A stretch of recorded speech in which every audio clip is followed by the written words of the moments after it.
Shalom, selamat pagi, selamat hari Minggu untuk kita semua.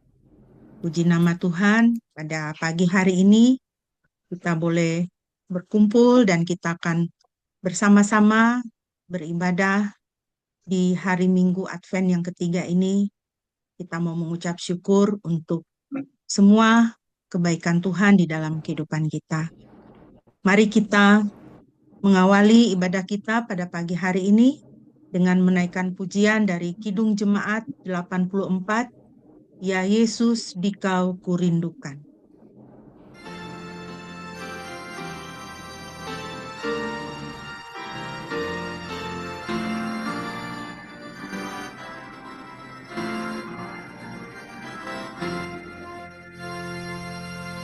Ya Yesus, Dikau kurindukan, lipurkanlah batinku, seluruh hatiku terbuka menyambut kedatanganmu.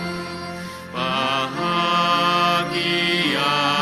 terang surgawi, Engkau harapan dunia. Terbitlah surya makasih, dan jiwaku terangilah. Hatiku biar Kau jadikan palunganmu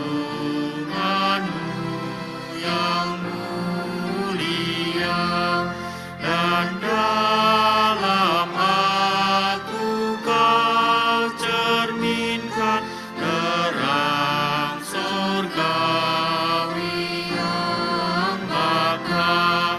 Sebab dengan kehadiranmu keluhan batinku lenyap. Kiranya lahir dalam aku, dan tinggallah serta tetap.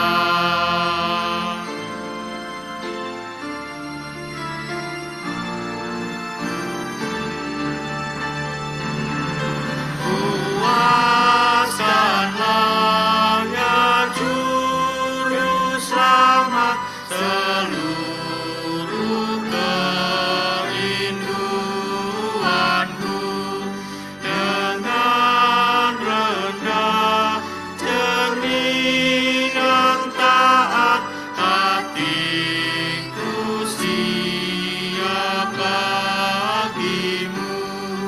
Hendak padamu ku abdikan perananku di dunia. Cemas dan duka Kau singkirkan, ya Yesus, mari masuklah.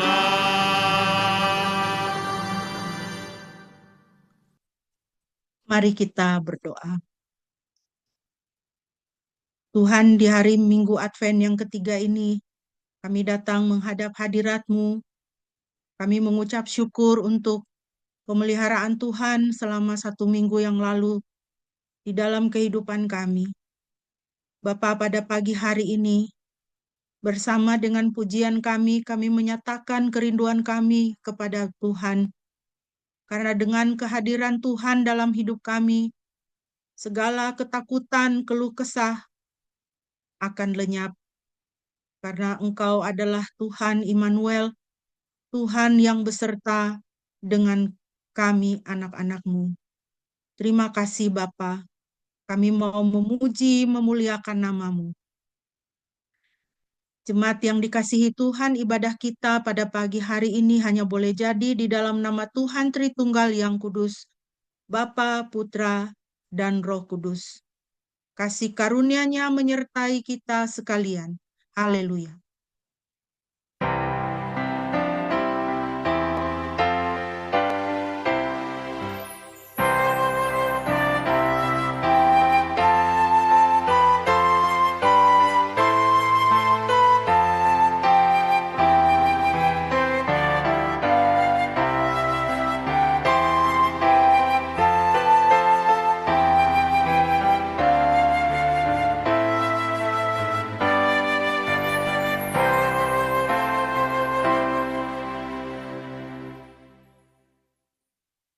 Firman Tuhan yang melandasi ibadah kita pada pagi hari ini terambil dari Mazmur pasal 91 ayat 4 dan ayatnya yang kelima.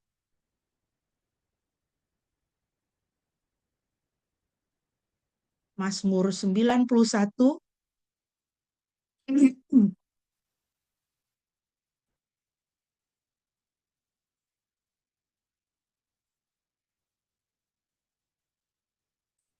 ayat 4 dan ayat yang kelima, demikian firman Tuhan. Dia akan menaungi engkau dengan kepaknya dan di bawah sayapnya engkau akan berteduh. Kesetiaannya adalah perisai dan tembok perlindungan. Engkau tidak akan takut terhadap kengerian malam, terhadap anak panah yang terbang pada waktu siang. Puji nama Tuhan. Kekasih-kekasih Tuhan, firman Tuhan ini kiranya menguatkan kita dan memberkati setiap kita.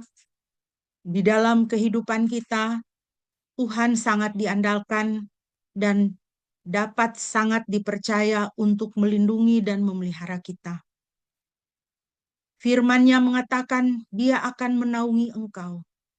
Dengan kepaknya dan di bawah sayapnya engkau akan berteduh.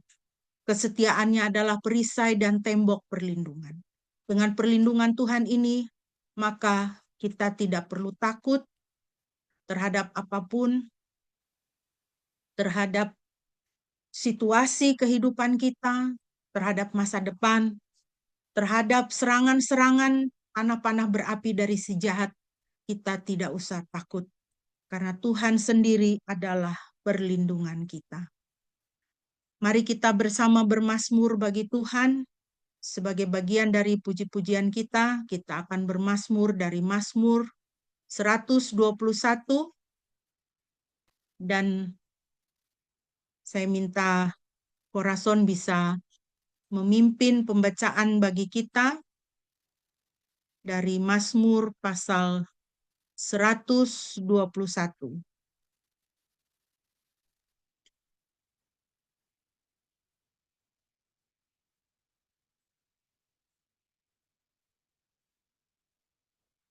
Mungkin bisa dihilangkan iklannya? Iklannya, Dek, tolong. Ya. Ya, terima kasih.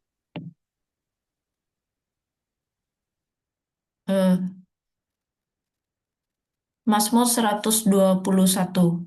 Nyanyian ziarah. Aku melayangkan mataku ke gunung-gunung. Dari manakah akan datang pertolonganku?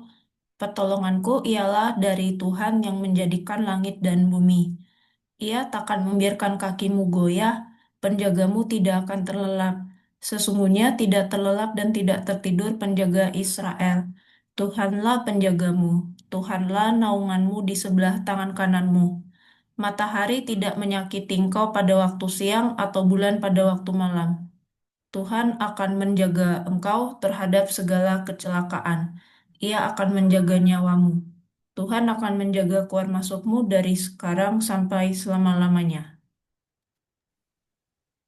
Amin. Puji nama Tuhan. Tuhan akan menjagamu dari sekarang sampai selama-lamanya.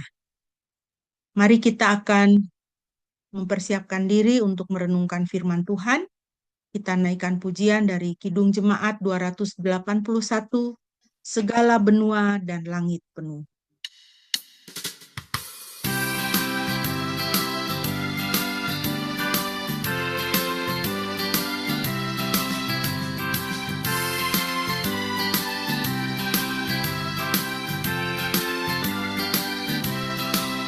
Segala benua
Haleluya, terpujilah nama Tuhan kekal dan kudus.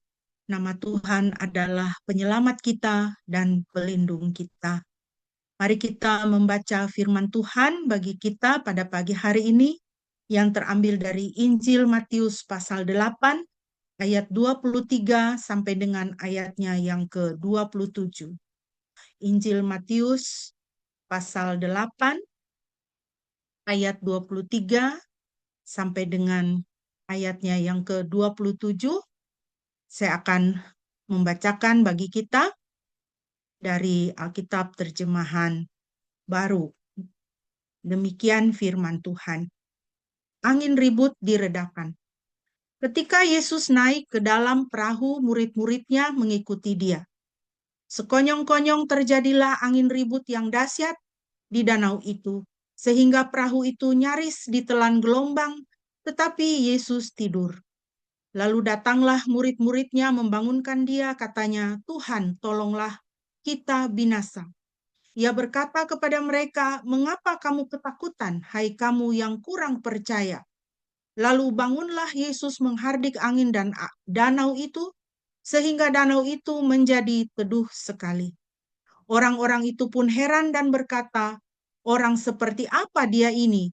Sehingga angin dan danau pun taat kepadanya. Mari kita berdoa sebelum kita merenungkan firman Tuhan.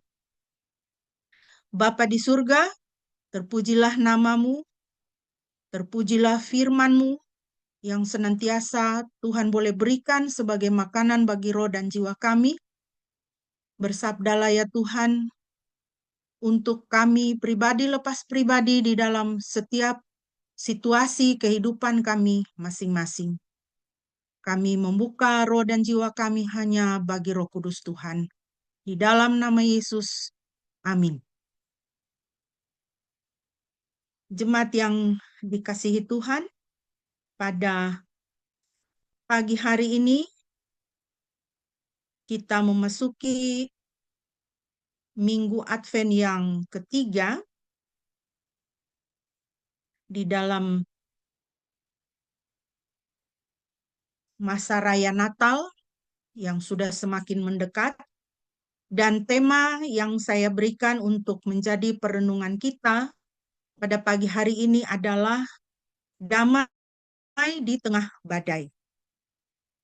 Bapak Ibu yang dikasihi Tuhan, ada beberapa poin yang bisa kita pelajari dari Injil Matius 8 ayat 23 sampai 27 yang telah kita baca tadi. Yang pertama adalah hidup kita bersama dengan Yesus tidak terlepas dari badai. Jadi kalau ada orang Kristen yang berpikiran bahwa bersama dengan Yesus itu hidup nyaman, aman, dan senang terus, itu salah ya. Karena Alkitab dengan jelas menceritakan bagaimana para murid pun ketika mereka ada satu perahu, berada di dalam satu perahu dengan Yesus, badai pun datang. Badai tidak menyingkir, badai datang menyerang mereka. Matius 8, 23, 24. Kemudian Yesus naik ke sebuah perahu dan murid-muridnya mengikuti dia. Dan lihatlah guncangan yang dahsyat terjadi di danau itu, sehingga perahu itu dilingkupi gelombang, tetapi dia tetap tidur. Tetapi Yesus tetap tidur.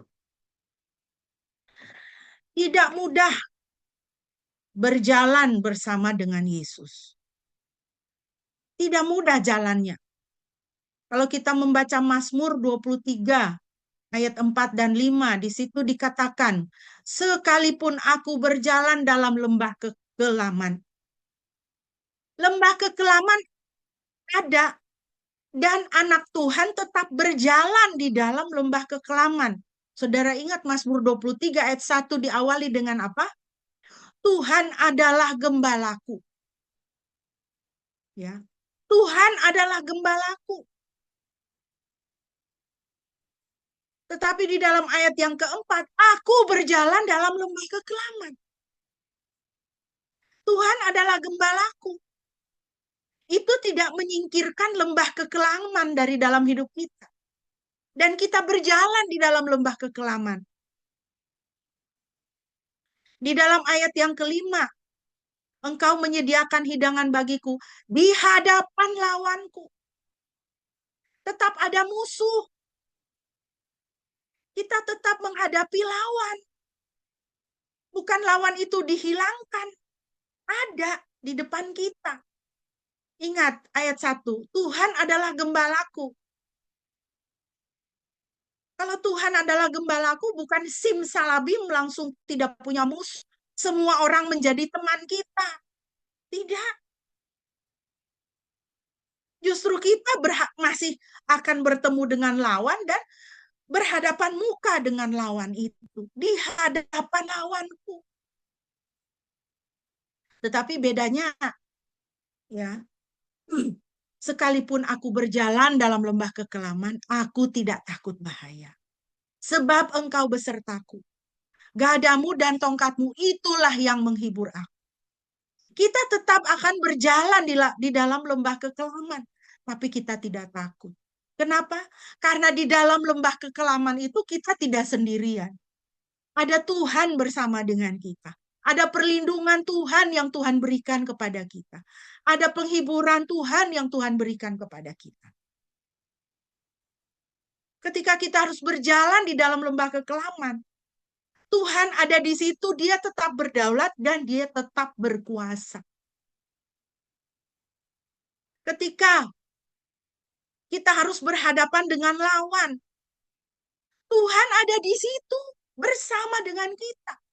Ketika kita harus berhadapan dengan musuh, ketika kita harus berhadapan dengan orang yang menyakiti kita, atau menjahati kita, atau yang mempersulit kita, Tuhan ada di situ bersama dengan kita. Bahkan di ayat yang kelima dikatakan apa? Engkau menyediakan hidangan bagiku di hadapan lawanku. Engkau mengurapi kepalaku dengan minyak, pialaku penuh melimpah. Apa artinya engkau mengurapi kepalaku dengan minyak? Orang itu kalau diurapi, itu orang diberi kuasa. Itu orang diberikan kewenangan. Itu orang diangkat. Orang diberikan promosi. Di dalam Alkitab kita belajar raja-raja yang dipilih itu diurapi. Daud diangkat sebagai raja, dia diurapi. Saul diangkat menjadi raja, dia diurapi. Jadi saudara jangan takut ketika harus berhadapan dengan lawan. Tuhan ada di situ dan Tuhan yang mengangkat kepala kita. Tuhan yang mengangkat kita melampaui lawan kita itu. Tuhan mengurapi kita. Tuhan memberikan kita kuasa supaya kita tidak tertunduk di hadapan lawan kita. Tetapi mempunyai otoritas untuk berhadapan dengan lawan kita. Dan menang. Tidak mudah jalannya. Tetapi Tuhan ada di situ bersama dengan kita. Dalam kehidupan kita, Bapak Ibu yang dikasihi Tuhan, Alkitab memberikan beberapa contoh. Ya. Badai-badai yang masih dialami, lembah-lembah kekelaman yang dialami oleh anak-anak Tuhan. Ini hanya beberapa contoh, saudara, kalau baca Alkitab terlalu banyak. Anak-anak Tuhan yang mengalami badai, yang mengalami kesesakan, yang harus menangis, bahkan mempertaruhkan nyawa oleh karena badai-badai yang terjadi di dalam kehidupan mereka. Nuh misalnya, dia dicemooh karena taat kepada Tuhan. Lea misalnya, Lea menikah dengan pria yang tidak mencintai dia. Yusuf dijebloskan ke dalam penjara karena hidup kudus dan jujur. Ruth dan Naomi kehilangan suami. Hana tidak bisa punya anak. Dia mandul dan dicemooh oleh Penina.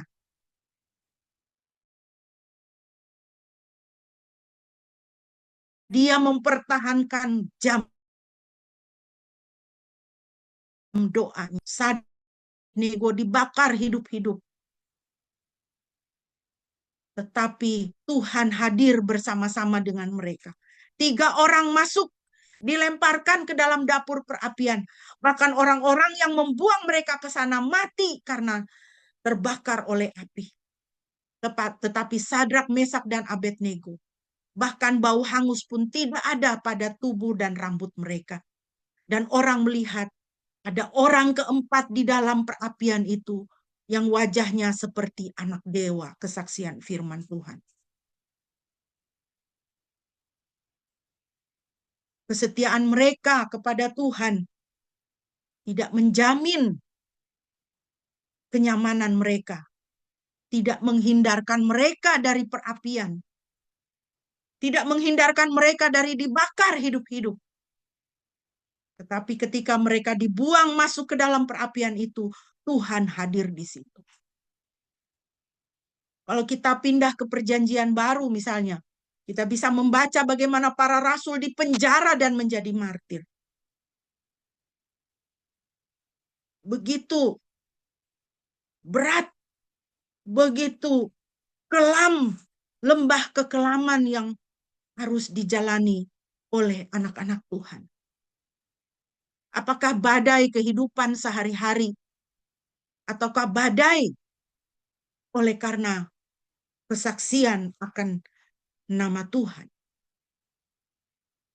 Peringatan Yesus dalam Yohanes 15 dan 16. Jika dunia membenci kamu, ketahuilah bahwa sebelum membenci kamu, ia telah membenci aku. Sekiranya kamu berasal dari dunia ini, tentu dunia akan mencintai kamu sebagai miliknya. Namun karena kamu bukan berasal dari dunia, melainkan aku telah memilih kamu dari dunia, maka dunia membenci kamu. Jangan kaget dalam hidup kita. Kalau kita mendapatkan kebencian dari dunia ini, kalau kita mendapatkan badai dari dunia ini, harus menjalani lembah-lembah kekelaman oleh karena dunia ini. Dunia yang membenci Yesus. Jangan kaget. Karena Tuhan Yesus sudah mengatakan terlebih dahulu. Yohanes 16 ayat 33. Semua ini telah kukatakan kepadamu, supaya di dalam aku kamu beroleh damai sejahtera. Di dalam dunia ini kamu mengalami penderitaan. Tetapi teguhkanlah hatimu. Aku telah mengalahkan dunia. Kekasih-kekasih Tuhan, pegang teguh firman Tuhan ini. Di dalam dunia ini kamu mengalami penderitaan. Kamu akan menderita. Kamu akan berduka. Oleh karena kamu kehilangan orang-orang yang kamu kasihi. Saudara, teman.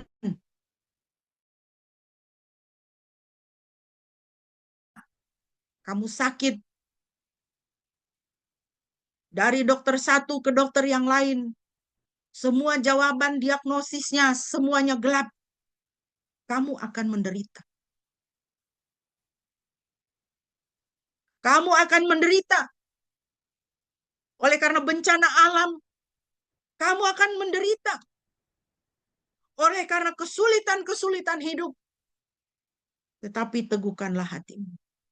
Di dalam dunia ini kamu mengalami penderitaan. Penderitaan oleh karena nama Yesus. Penderitaan oleh karena Injil. Kamu akan mengalami penderitaan. Tetapi teguhkanlah hatimu. Teguhkanlah hatimu, saudaraku. Tuhan Yesus berkata, aku telah mengalahkan dunia ini. Yang kedua, apa yang bisa kita pelajari dari Matius 8, ayat 25-26 bagian A. Tuhan tidak meminta kita untuk menjadi kuat, tetapi percaya kepada Tuhan. Maka datanglah murid-muridnya membangunkan dia, katanya, Tuhan, tolong kita binasa. Ia berkata kepada mereka, mengapa kamu takut? Kamu yang kurang percaya. Bahasa Yunaninya dipakai oligopistos, artinya kurang iman. Mengapa kamu takut? Hai kamu yang kurang iman. Saudara, kita lihat di sini. Mengapa orang menjadi takut? Karena dia kurang iman. Karena dia tidak punya kepercayaan. Bukan dia kurang keberanian. Kenapa orang takut? Karena dia kurang iman. Yesus ada di perahu itu bersama-sama dengan mereka. Tetapi mereka takut. Kenapa? Karena mereka kurang iman. Ingat, mereka adalah pelaut-pelaut, nelayan-nelayan yang tentu sudah berpengalaman. Laut itu, danau itu bukan sesuatu yang asing bagi mereka. Setiap hari mereka berhadapan dengan air laut, air danau, ombak, angin, sakal, badai. Kurang berani apa? Tetapi mereka tetap takut. Kenapa? Karena kurang iman. Kamu kurang percaya. Firman Tuhan mengingatkan kita. Bukan dengan kekuatan kita. Menghadapi badai itu bukan dengan kekuatan kita. Sakaria 4 ayat 6. Kemudian ia menjawab aku dengan mengatakan, inilah firman Yahweh kepada Zerubabel. Bukan dengan kekuatan dan bukan dengan kuasa, tetapi dengan rohku Yahweh Sebaot, Yahweh semesta alam berfirman. Saudara, Tuhan tidak minta kita untuk kuat. Karena yang kuat adalah Dia. Tuhan meminta kita untuk percaya. Oleh karena itu Tuhan menegur para murid di perahu pada waktu itu. Kamu kurang iman. Kamu kurang percaya. Percayalah kepadaku. Percayalah kepadaku. Yang punya kekuatan dan kuasa adalah aku. Yahweh Sebaot. Yahweh semesta alam. 1 Yohanes 4 ayat 4. Kamu berasal dari Elohim, anak-anakku. Dan kamu telah mengalahkan mereka. Sebab roh yang ada di dalam kamu jauh lebih besar daripada roh yang ada di dalam dunia ini. Jangan kita lihat kesesakan kita. Jangan kita lihat badai kita. Lihat ke dalam. Lihat kepada roh Tuhan yang ada di dalam kita. Roh yang ada di dalam kamu jauh lebih besar daripada roh yang ada di dalam dunia ini. Andalkan kekuatan Tuhan, bukan kekuatan kita. Sehebat apapun kita, sekuat apapun kita merasa, kita tidak kuat, saudara. Karena ingat kita ini hanya dari debu saja. Yang hari ini ada, besok tidak ada. Andalkan kekuatan Tuhan. Percayakan hidup kita kepada Tuhan.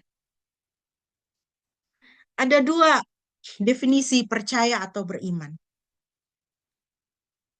Ketika kita percaya atau beriman, yang pertama, percaya firman Tuhan ya dan amin.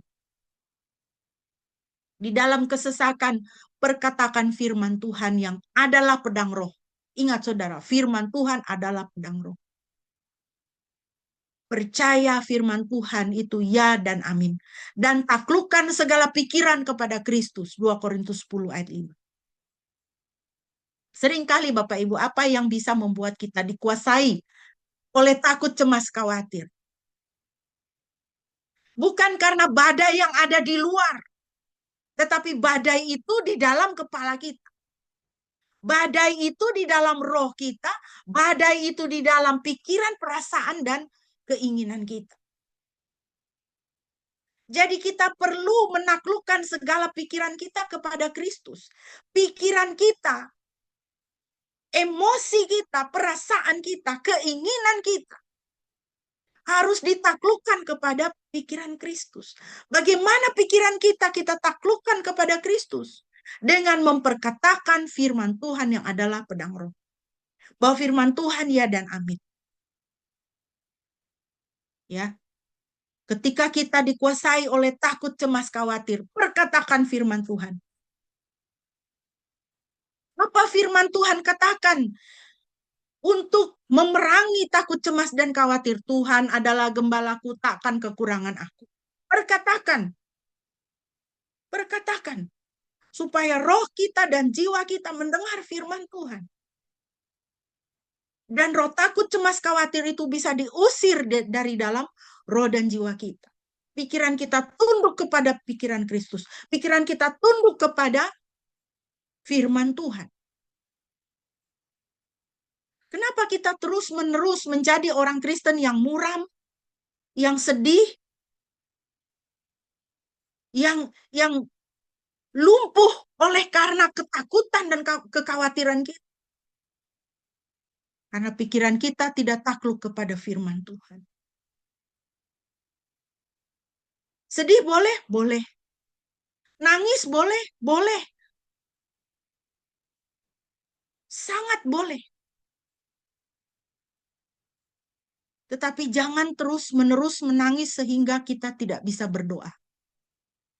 Jangan terus-menerus sedih sehingga kita lupa kepada janji Tuhan. Jangan terus-menerus takut sehingga kita menjadi lumpuh. Kita lupa bahwa Tuhan adalah penjaga kita. Kita lupa janji Tuhan dalam Mazmur 91. Kita lupa janji Tuhan dalam Mazmur 121. Jadi, kekasih-kekasih Tuhan, taklukkanlah pikiran kita kepada Kristus. Perkatakan firman Tuhan. Dorong dirimu untuk perkatakan firman Tuhan. Jangan membuat dirimu sebagai korban. Jangan play victim. Jadi self-pity. Mengasihani diri terus-menerus. Aduh, saya kok begini. Aduh, saya kok susah. Aduh, saya kok sedih. Arahkan hati dan pikiran kita kepada firman Tuhan. Perkatakan firman Tuhan di dalam kehidupan kita. Biar firman Tuhan menjadi raja di dalam roh dan jiwa kita. Di dalam kehidupan kita. Dan yang kedua, percaya atau beriman adalah mempercayakan hidup ke dalam tangan Tuhan. Kalau kita berdoa, katakan, Tuhan, saya menaruh hidup saya di dalam tangan-Mu. Saya menaruh anak-anak saya ke dalam tangan-Mu. Saya menaruh rumah tangga saya, pernikahan saya ke dalam tangan-Mu. Saya menaruh pekerjaan saya ke dalam tangan-Mu. Karena Engkaulah yang memiliki segala sesuatu. Mari kita belajar percaya, belajar beriman seperti Sadrak, Mesak, dan Abednego dalam Daniel 3 ayat 17. Adalah kesaksian dan pengakuan iman mereka. Sesungguhnya Elohim yang kami puja mampu melepaskan kami dari perapian yang menyala-nyala itu. Dan Dia pun akan melepaskan kami dari tangan-Mu, ya Raja. Biarlah ini menjadi perkataan iman kita. Sesungguhnya Elohim yang saya sembah, sesungguhnya Tuhan yang saya sembah, sanggup melepaskan saya dari sakit penyakit ini, sanggup melepaskan anak-anak saya dari pergaulan yang tidak baik, sanggup memelihara pernikahan saya, rumah tangga saya. Tuhan yang saya sembah sanggup melepaskan saya dari perapian yang menyala-nyala ini, dari kesesakan yang sedang saya alami ini, dari lembah kekelangan yang sedang saya jalani ini. Tuhan sanggup melepaskan saya. Itu namanya orang yang beriman, saudara. Itu namanya orang yang percaya kepada Tuhan. 2 Korintus 12 ayat 9-10. Tetapi Dia berfirman, cukuplah anugerahku bagimu, karena dalam kelemahan itulah kuasaku disempurnakan. Karena itu dengan senang hati aku lebih bermegah dalam kelemahanku, supaya kuasa Kristus nyata menaungiku. Sebab itu aku senang dan rela berada di dalam kelemahan, dalam penghinaan, dalam kesesakan, dalam penganiayaan, dan dalam kesulitan demi Kristus. Sebab ketika aku lemah, maka aku menjadi kuat. Saudara, jangan takut, jangan ragu untuk datang kepada Tuhan dan katakan, Tuhan, saya lemah. Tuhan, saya lelah. Tuhan, saya sedih. Tuhan, saya capek. Tuhan, saya tidak kuat. Ketika kita berani datang mengaku kepada Tuhan akan kelemahan kita, maka Tuhan akan bertindak. Kuasa Kristus nyata menaungi saudara dan saya. Maka ketika kita lemah, kita menjadi kuat. Karena Tuhan memberikan kekuatannya bagi kita. Yang ketiga, yang terakhir, ayat 26b sampai ayat 27. Apa yang bisa kita pelajari Bapak Ibu? Kuasa Tuhan nyata dalam memelihara kita. Matius 8, ayat 26-27. Lalu bangunlah Yesus menghardik angin dan danau itu. Maka danau itu menjadi teduh sekali. Dan heranlah orang-orang itu, katanya, orang apakah dia ini? Sehingga angin dan danau pun taat kepadanya. Saudara, ingat baik-baik. Angin, air, taat kepada firman Tuhan. Ya. Angin dan air itu taat kepada firman Tuhan. Harus jadi pelajaran buat kita, ya.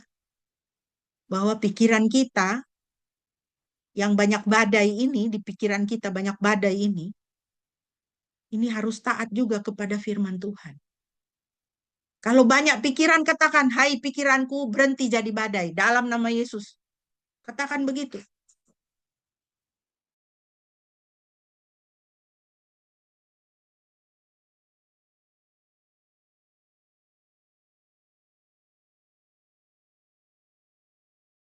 Ya, sukacita saudara tidak hilang. Pengharapan saudara tidak hilang. Mari kita lihat kesaksian Alkitab. Mazmur 23 ayat 1. Mazmur Daud. Yahweh adalah gembalaku, aku takkan kekurangan.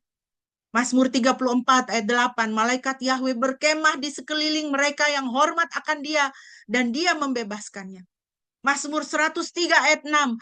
Yahweh menjalankan kebenaran dan keadilan kepada semua orang yang tertindas. Mazmur 121 ayat 2. Pertolonganku ialah dari Yahweh, pencipta langit dan bumi. Katakan firman Tuhan ini kepada pikiranmu ketika pikiranmu dilanda badai. Banyak sekali yang kau pikirkan sehingga rasanya chaos di dalam pikiranmu. Katakan firman Tuhan ini. Supaya badai-badai itu diredakan. Firman Tuhan bersaksi, angin dan danau itu tunduk kepada Tuhan Yesus Kristus. Segala nama tunduk kepada nama Yesus Kristus. Saudara yang dikasihi Tuhan, minggu ini kita menyalakan lilin Advent yang ketiga. Mengapa kita menyalakan lilin? Dalam masa-masa Advent, masa-masa penantian kita menyalakan lilin. Setiap kali kita menyalakan lilin adalah satu simbol, satu lambang. Pengharapan masih ada. Sekacau-kacaunya dunia ini, sehebat-hebatnya badai, segelap-gelapnya lembah kekelaman, harapan masih ada. Ketika harapan masih ada, sukacita akan datang. Apakah saat ini kita sedang menghadapi badai? Biarlah lilin Advent ini mengingatkan kita harapan masih ada. Sehingga kita bisa berharap dan kita bisa beriman. Kita tidak dikuasai oleh ketakutan dan kecemasan. Harapan dan iman itu ada pada Yesus Kristus. Nubuatan dalam Yesaya 9 ayat 6 dan ayat 7. Sebab seorang anak telah lahir bagi kita, seorang putra telah diberikan kepada kita. Pemerintahan ada di atas bahunya dan namanya disebut ajaib, penasehat, Elohim yang perkasa, Bapa yang kekal, Raja damai. Besar pemerintahannya dan damai sejahtera tidak akan berkesudahan di atas tahta Daud dan di atas kerajaannya. Yesus Kristus diberikan bagi kita. Dialah damai sejahtera kita. Jangan cari damai di tempat-tempat yang lain. Karena angin badai hanya tunduk kepada Yesus Kristus. Saya berdoa, saudara sekalian, pada pagi hari ini, supaya engkau menemukan damai di dalam Yesus Kristus. Undang dia untuk masuk ke dalam hidupmu, dan biarlah Sang Raja Damai itu memberikan damainya bagi saudara di tengah-tengah badai yang mungkin sekarang saudara sedang mengalami. Fokuslah kepada Kristus, hai anak-anak Tuhan. Fokus kepada Kristus, Sang Raja Damai. Jangan fokus kepada badai, fokus kepada Kristus. Fokus kepada firman-Nya. Karena firman-Nya berkuasa menenangkan badai. Kiranya saudara diberkati. Amin. Mari kita akan menaikkan doa, respon, dan doa syafaat. Apakah Bapak Gembala masih bersama dengan kita, bisa memimpin kita di dalam doa syafaat?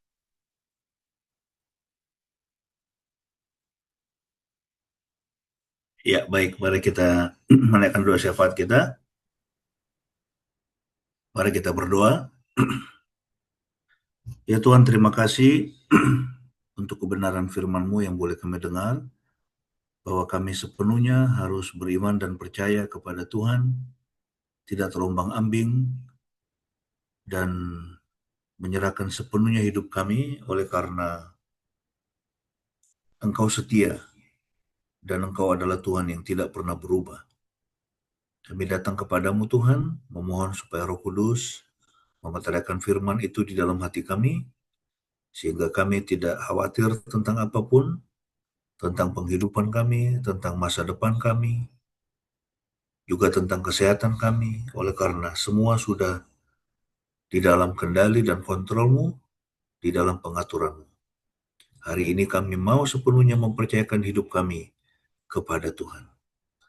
Dan saat ini Tuhan, kami mau berdoa, kami teringat untuk setiap keluarga, setiap orang di Provinsi Sumatera Utara, Sumatera Barat, dan juga di Aceh. Mereka yang menderita karena rumah mereka hancur, karena kehilangan sanak saudara, oleh karena menjadi korban dari banjir bandang ini, dan juga kota-kotanya yang hancur. Kami memohonkan belas kasihan-Mu kepada mereka. Engkau melawat mereka satu persatu, dan mengirimkan orang-orang untuk menyalurkan bantuan kepada mereka, dan juga supaya kehidupan mereka dapat secepatnya dipulihkan. Kami berdoa supaya pemerintah tidak berlambat-lambat di dalam menyalurkan bantuan dan memulihkan kehidupan dari para korban bencana banjir bandang ini. Begitu juga Tuhan, kami mau berdoa untuk gereja Tuhan di seluruh dunia. Kiranya Tuhan memberkati ketika anak-anak Tuhan, umat-Mu, merayakan Natal tahun ini. Biarlah kami boleh merayakan Natal di dalam anugerah dan damai sejahtera-Mu. Juga Engkau menjauhkan dari aksi-aksi terorisme, sehingga perayaan Natal tahun ini boleh berjalan dengan damai, dan menjadi momen di mana Tuhan membawa orang-orang untuk datang kepada Kristus, kepada keselamatan di dalam Yesus Kristus. Untuk setiap kami Tuhan, dalam pergumulan kami, apapun pergumulan kami, kiranya Engkau hadir, dan Tuhan Engkau yang menjawab semua pergumulan kami. Kalau ada di antara kami yang mengalami kelemahan tubuh, Tuhan angkat sakit penyakitnya, dan Tuhan pulihkan, Tuhan sehatkan kembali. Untuk Bu Sandra yang baru menjalani operasi, Tuhan memulihkan kondisinya supaya dia dapat beraktivitas lagi dengan normal dan boleh mengalami pemulihan yang sempurna dari Tuhan. Begitu juga untuk semua pekerjaan kami ya Tuhan, Kau berkati supaya apa yang kami kerjakan menghasilkan, supaya apa yang kami kerjakan menjadi berkat, supaya pekerjaan kami menjadi berkat, tidak hanya bagi diri kami, bagi keluarga kami, tapi juga bagi orang lain, bagi pekerjaan Tuhan. Kami berdoa Tuhan untuk semua anak-anak kami, khususnya mereka yang masih studi, yang masih sekolah. Tuhan, Engkau tolong mereka agar mereka dapat belajar dengan baik, mereka dapat menyelesaikan studinya, baik yang masih di SD, di SMP, di SMA, maupun di perguruan tinggi. Tuhan tolong supaya mereka dapat menyelesaikan studi mereka dengan sebaik-baiknya. Juga setiap kami dengan pekerjaan kami Tuhan, yang khususnya masih mencari pekerjaan, Engkau buka jalan, dan kami sangat percaya bahwa Tuhan Engkau sanggup untuk memberikan pekerjaan yang terbaik kepada setiap kami. Terima kasih Tuhan Yesus. Inilah doa kami yang kami alaskan di dalam nama Tuhan Yesus yang sudah mengajar kami berdoa yang demikian. Mari kita naikkan bersama-sama doa Bapa kami. Bapa kami yang di surga, dikuduskanlah namamu, datanglah kerajaan-mu, jadilah kehendak-mu di bumi seperti di surga. Berikanlah kami pada hari ini makanan kami yang secukupnya, dan ampunilah kami akan kesalahan kami, seperti kami juga mengampuni orang yang bersalah kepada kami.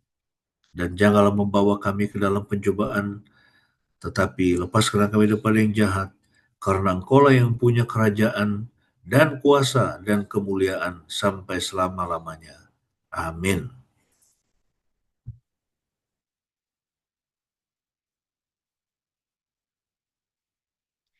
Mari Bapak Ibu yang dikasihi Tuhan, kita akan bersama-sama mengucapkan pengakuan iman kita di hadapan Tuhan dan sesama. Marilah kita berkata demikian. Aku percaya kepada Elohim, Bapa yang Maha Kuasa, Khalik langit dan bumi, dan kepada Yesus Kristus, Putranya yang tunggal Tuhan kita, yang dikandung dari Roh Kudus, lahir dari anak darah Maria, yang menderita sengsara di bawah pemerintahan Pontius Pilatus, disalibkan, mati, dan dikuburkan, turun ke dalam kerajaan maut. Pada hari yang ketiga bangkit pula dari antara orang mati, naik ke surga, duduk di sebelah kanan Elohim, Bapa yang Maha Kuasa. Dari sana ia akan datang untuk menghakimi orang yang hidup dan yang mati. Aku percaya kepada Roh Kudus, gereja yang kudus dan persekutuan orang kudus, pengampunan dosa, kebangkitan tubuh, dan hidup yang kekal. Amin. Mari kita akan mengakhiri ibadah kita, Bapak Ibu. Pada pagi hari ini, kita naikkan pujian, Hanya Yesus Jawaban Hidupku.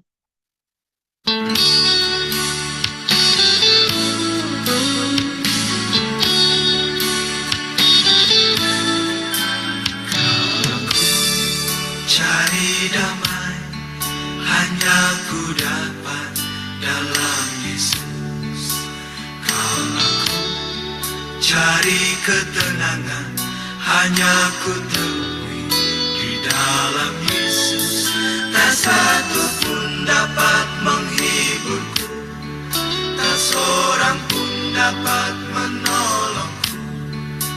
Hanya Yesus jawaban hidupku. Kalau ku cari damai, hanya ku dapat dalam Yesus. Kalau ku cari ketenangan, hanya ku temui di dalam Yesus. Tak satu pun dapat menghiburku, tak seorang pun dapat menolongku. Hanya Yesus jawaban hidupku. Bersama Dia hatiku damai, walau dalam lembah kekelaman. Bersama Dia hatiku tenang, walau hidup penuh tantangan. Tak satu pun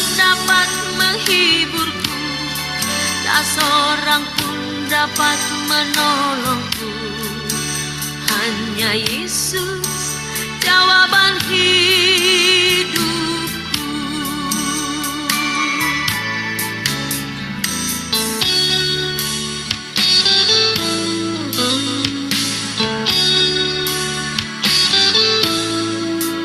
Kalau ku cari damai, hanya ku dapat dalam Yesus.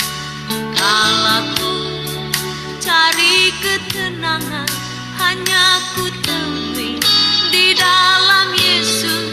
Tak satu pun dapat menghiburku, tak seorang pun dapat menolongku.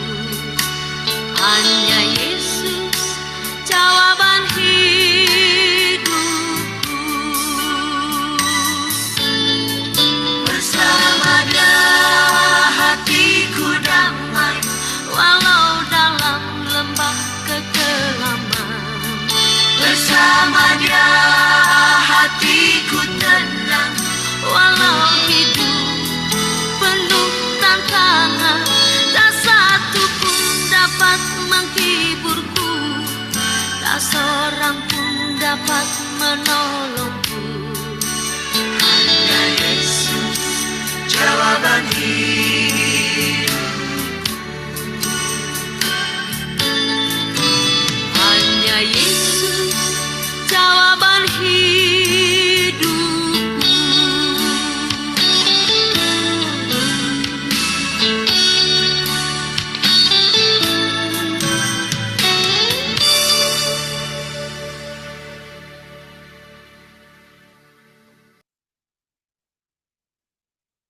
Umat yang dikasihi Tuhan,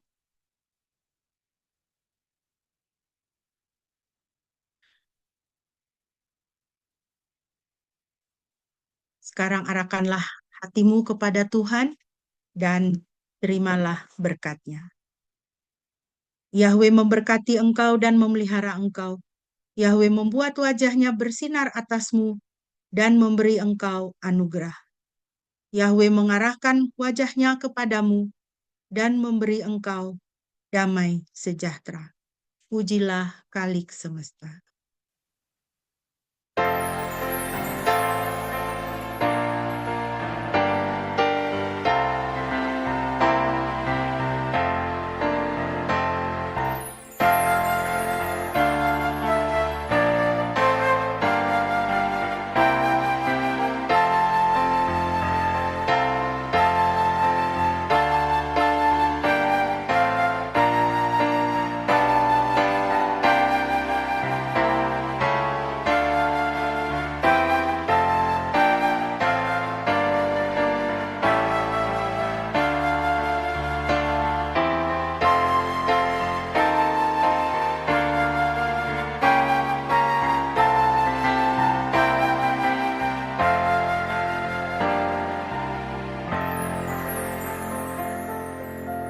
Amin. Mari kita bersaat teduh.